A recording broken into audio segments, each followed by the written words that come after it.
Miss Sandy here. It's always something. Many people have been requesting how I do string piecing, and there are a lot of videos on this as well, but I will say that I love doing this. It's just something that I can do that I don't have to think much about, and I don't have to stress about. Here's one I did the other day for a Christmas pot holder. I like to do them this way. Number one, just because I think they look cool that way, but that's typically the traditional way of string piecing, I guess, is to do the stripes, the strips going up and down on the diagonal. And I put this middle one really big because I just love those little vintage guys on the bikes. I think they're snowmen. Yeah, snowmen and snow women. Here's the little guy with the glasses. He's really cute. But anyway, this will be made into a pot holder. These are great for making. You can make them as big as you want. You can make them smaller if you want. You can make a big one and cut it down into much smaller pieces, because in a way you're basically just making a new piece of fabric to use however you would want for purses, coin purses, quilts. You know, you could make a cute little jacket for a kid or something like that with some of these. There's a whole myriad of things you could do with it. But anyway, I normally just grab my all my scraps. Sometimes I'll go and I will make them in, you know, those colors kind of together. But today I'm just going to use some strips I still have. Some of them are just things where I was making something else and they were left over. Some of them were, let's see, like this one, a quilt I made, and this was one of the what do they call it? Jelly roll pack. It was the end of a jelly roll pack that I didn't use the whole piece. And normally I would just use my scraps and find pieces to fit that were long enough for the place I needed them. And they might be some wider, some, like you can see on here, some of them are a little jihad. They're not exactly a whole, you know, the width is not the same on the entire one. See, this one is kind of angled. And also you'll see on this one right here that at the end of that black piece here, there's just a little bit of some gingerbread guys, and that's because that was from a scrap quilt block that I was making, and it was just a piece that was cut off the sides when I, you know, squared it up. And so I used it in this quilt, and that's why there's a little piece there that's not just part of the string. So that just more than shows you that you can do it however you want. Some people like to do them in rows. I like to do the diagonal. And for those that, when I was a beginner, I would use paper. So you can use paper. You can use computer paper, you can use freezer paper, you can use wax paper, anything. The only thing you have to remember is that the thicker your paper is, it's going to be harder to tear off the back later. And you're using that as a foundation to keep everything stable. I guess you could call it kind of a stabilizer. You can use a fabric as a stabilizer. There have been times when I wanted it to be a little more stable because it was going to be a quilt that was going to be used a lot or something like that. And so I would just take ugly fabrics that I didn't really like. They looked nice put together with other things, but on their own, I didn't enjoy the aesthetic of them. So I cut those into the size that I wanted my block or my piece of fabric to be, and then I did my string piecing over those, and it just stays on the back and keeps it stable from then on. Now, when you're doing the string piecing with paper, you'll tear that paper off the back. Just give me a minute to grab something that I have used in the past, and I still have a few of them left. Excuse my messy, I found that creative minds are very messy. At least that's what I tell myself to feel better about my mess. So these are papers that they come from the Missouri Star Quilt Factory. I'm trying really hard to say Missouri because I grew up saying Missouri and everybody tells me that's wrong. Anyway, and they sell these, or at least they used to. I will look and see if I can find them on their website. If I can, I'll put a link in the description box so that you can go and get those if you want.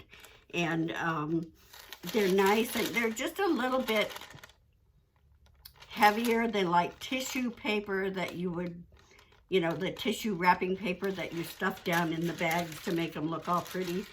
And this one is 10 by 10. Let's see. Yep, 10 by 10. And so it's great to use if you're using it.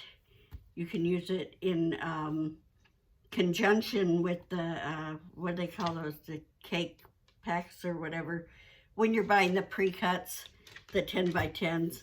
And so I'm sorry, my life predates all that fancy stuff that they do now.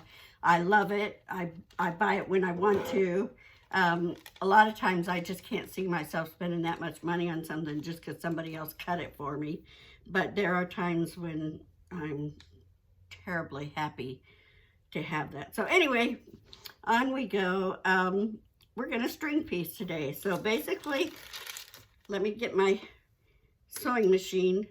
You'll have to bear with me. I've got my old machine out on the table because it's easier to film this.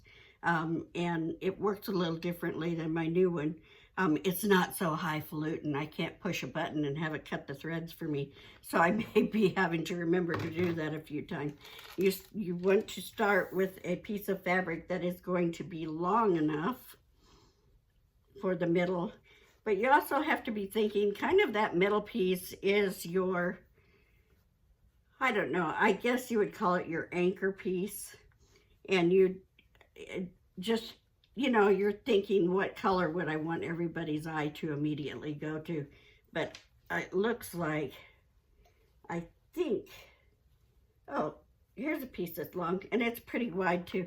Now here's the thing, if you don't like this width, a long wide one, you can just take it. I mean, honestly, I just fold it up like this real quick because I'm lazy and I don't want to get out my cutter and all that. And I take my scissors and I just cut it a little wider than the width I want my strip to be. And there you go. Let's see if this is long enough to fit our spot. Now, when you're doing these to a certain length, you know, when I'm playing with it, I'll start with a big piece and just work around it, and then I'll cut it down to the size I want. But you actually have what you could call a template here. And this is telling you, okay, I need a piece that is this long, right? So it has to fit past the corners on the paper, you see? And then the corners on the paper down here. It has to fit past that. I lay it a little bit over the corner because I want that strip to go right down the middle. You place it whatever makes you happy. Now I'm going to have to find another piece that's long and see if I can put it in. And I think, well, is this long enough? This is not long enough. Okay, I'm going to go with this piece right here. Now this piece, oh, it has crowns on it. I never even noticed that. It has crowns on it. Today I am a princess. Okay, anyway, and so I'm going to put it right there. Pretty sides together.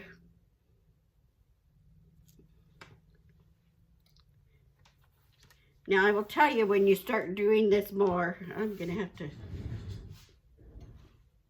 give that a little there.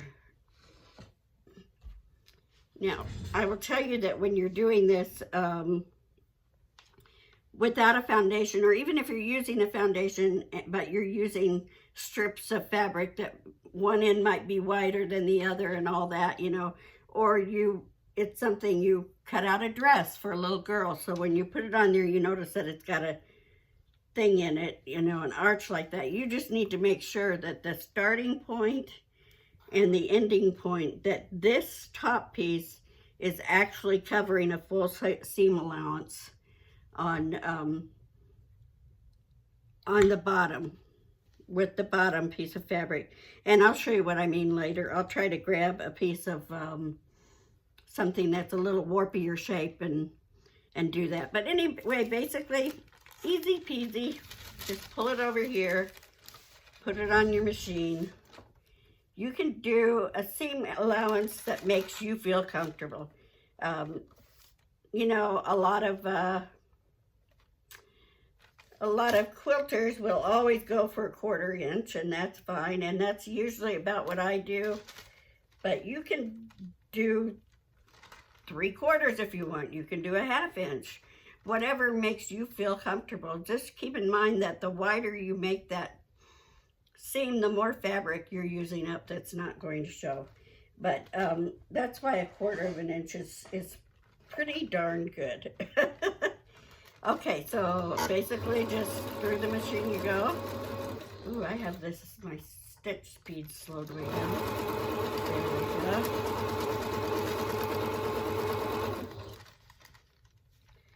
And there's really no need for perfection in this, unless that's the way you like it. It's just absolutely metered and perfect, and that's who you are, then that's okay.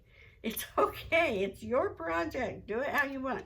And see, I almost went up to push that button to cut the thread, and I would have just been back stitching on this machine. So here we are. You know what I think I'm going to do. Give me a minute. I'm going to switch out my turning cutting board for my ironing board. Just a sec. Alrighty then. We're back. I'm dropping things. Par for the course for me. Okay, so here we are. We sewed our strip. We're going to set the seam. I guess that's the quilter in me that does that. Flip it over.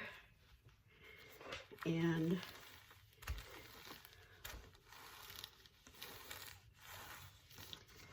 there we go. Now, because these are so long on each end, if I can find here we go, my scissors, I'm just going to trim them a little bit so that they're not in the way quite so much. And those will go into where is my fabric bucket? Oh, it's over there. I'll just pitch them right there and put them in it later. Okay, and cut that like that. You don't have to do that. I just do it to make it a little more manageable. If they're not too long, I just leave them, because you're going to trim this whole thing down later. So just a quick clip like that. And all these little bits and bobbles that I cut off the sides will become crumbs, which will go into other quilt looks. The tiniest of crumbs I myself do not use. I don't want to mess with it. It's not something in my wheelhouse, but I do have a lot of people that I know that love the little crumbs, and so I will keep a whole bag of them. And if I can't find anybody that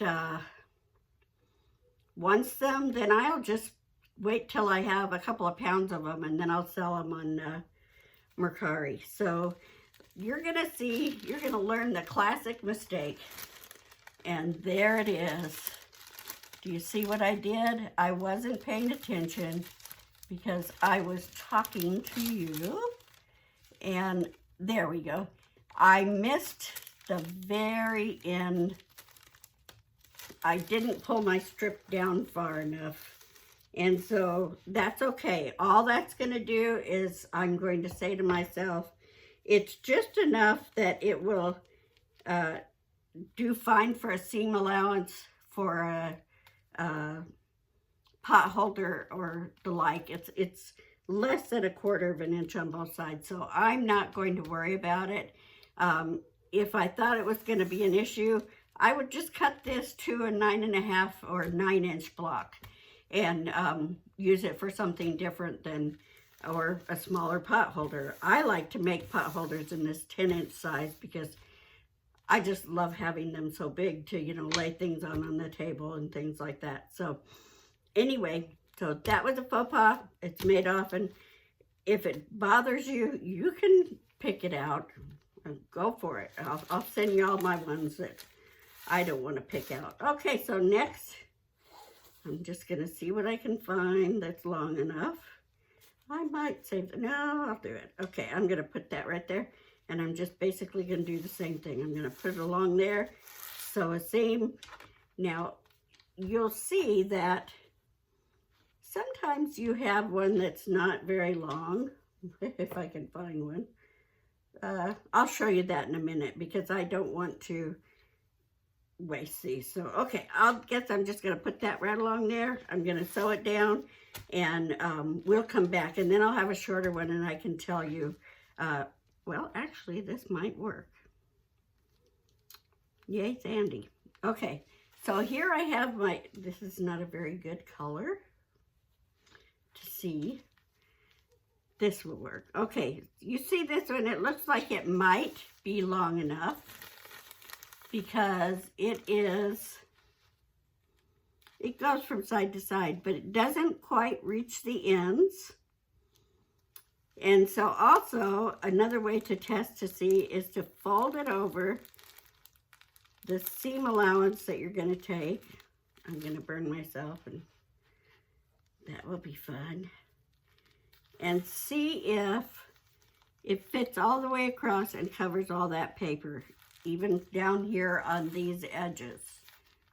These edges. I'm doing things upside down, so. And this one doesn't make it because, as you can see right here, I hope, there's a little bit of paper showing. See, get it in your view. And so this piece is too short. So then I'll just find another piece, and this piece looks more than long enough. Yes, because it goes, but don't make the mistake of thinking, hey, I'm going to pull this right down here. Say you've got this little corner right here. I'm going to pull it all the way down here to save fabric that I don't have to cut off. That would be awesome. Well, you can see when you fold it that it might not, especially if you're using it wide on one end and the strip narrows here, it might not cover the paper down here. So make sure you do that test. But give yourself more than enough room. So pull it over this way and pull it down on this side, and then just give it a go. I'm going to piece a while, and then I will come back when I get to a point where I can show you what I mean about having an oddly cut piece of fabric and how that works in. Okay? Okay, well, I'm done with this whole thing for the most part. I was just going to show you the corner thing, so we go like that, and then we flip it up and iron it across. I just have this one last little piece to put on, and let me see. Here we go. I found a piece. I don't know if you can see that or not, but it's kind of curved because I think I was cutting a little doll dress out of it. So for the sake of showing it to you, so that holding it up to camera so you can see, I'm hoping this is going to be long enough.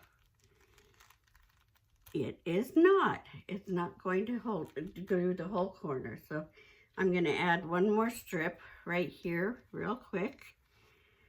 And then we'll I mean, it's more than, once you've done it once, it's more than obvious how that works. Let me get my iron out of the way. And we'll just put this itty bitty strip in here. Oh, that made me think of a song. She wore an itsy bitsy teeny something, some polka dot bikini. Why can't I ever remember all the words? Here, you can tell me the rest of the words if you remember them. That she wore to the beach that day or something like that. Oh, that gives me a good thing to say. Okay, I want to cut some of these long ones off that are hanging off and just a little too cumbersome. You know, you watch me take my scissors and, oh, I'm just going to clip that up. But it is best to turn it over so that when you clip a piece of fabric that's driving you crazy, you can see where the paper ends, so you're not cutting it off the wrong way and then it ends up, it doesn't cover the paper. So just a warning from someone who's done stupid things.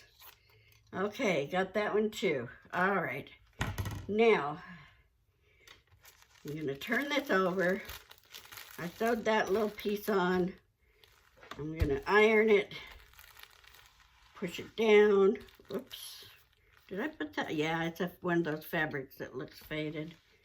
Okay, and now we are finally to the piece with the curve. Now I'm going to put it down on here, and I will pin it on just so that you can see what I mean.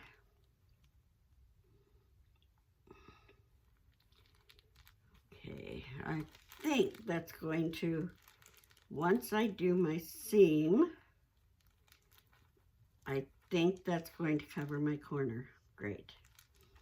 Okay, so now I'm going to put that on right there like that. And so that you can see it and I don't drop it when I'm showing the camera, I'm just going to show you. I pulled it back like this a little.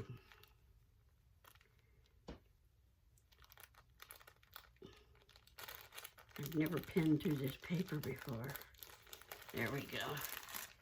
So here you can see, I think you can see the curve is right in there.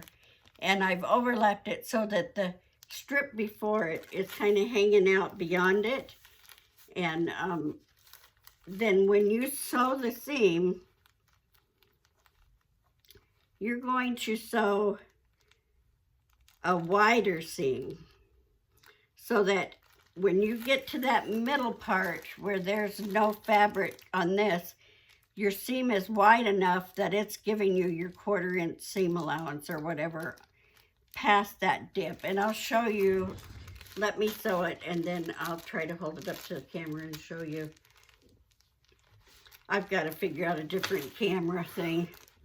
This one's kind of, I'm up and down and all around.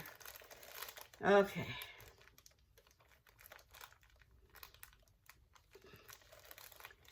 And zippity-doo-dah. Okay. I'm getting the hang of remembering to clip that instead of push my back stitch button.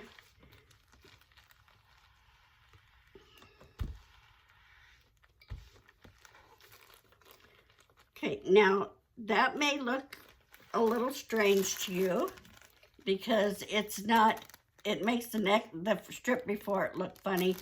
You can arrange it better than I did. I'm trying to do it in a hurry for you, but it doesn't matter to me. I think it adds interest to have a little bit of a shorter piece, just a sliver in there. I think that gives good interest.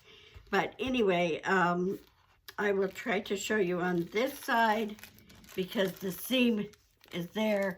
You can see that the dip is right here, and I sewed the seam where my 1/4 inch seam was right there. On this side and this side, it looks like it's a wider seam, but it's really not. It's just so that I can go down far enough to get the 1/4 inch on the middle fabric and not have a weak seam. So that is that.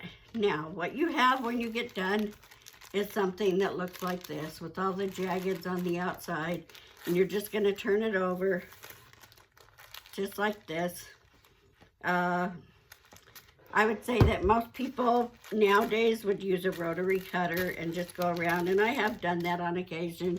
You know, you just get your rotary cutter up and add it, just set it right along the edges of the paper and do it on all 4 sides. And if I had my other cutting board thing that turns a circle, well, let's see. It's right here. Maybe it won't be too weird to just put it on top like this. Okay. I love this little doober. So I'm just going to put it like this. I'm going to turn. I'm standing up for this. Okay.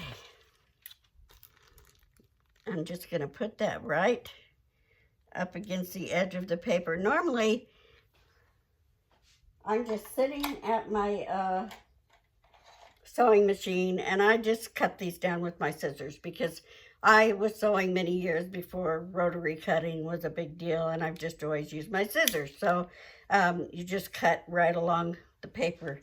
But now we have rotary cutters, so all this just goes in my crumb pile, and this is in the way, and it's got another one under it. But basically this turns, and you can go to the next edge.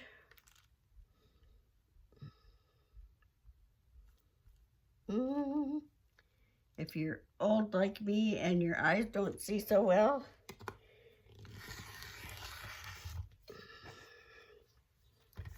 and then again we're going to turn. The bottom one wants to turn too. Okay. I'm just amazed. I watch these ladies, they get on there and they like just set it up and whoop, and they don't even think twice about it, and it takes me forever to line things up. I just want it to be perfect. And as far as my edges like that go, it doesn't need to be perfect in the seams and like that, because you're creating something different. It's kind of an art piece.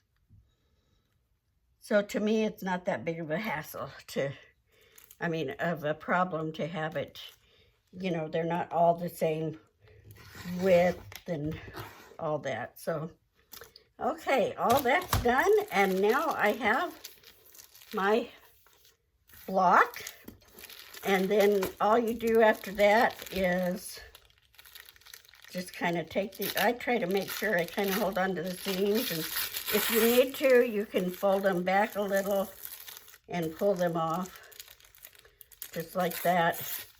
And it takes a minute, but it really does help to have something to sew on.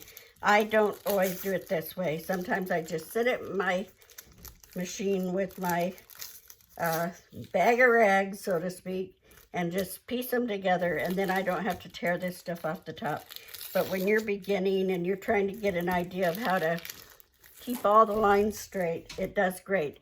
The issue is that if you do it without a piece on the back to give you a little stabilization and a template, you have to be really careful that you're doing straight lines, not just kind of going like that because it will bump up and be a mess. So anyway, you get all that off of there, and you've got it.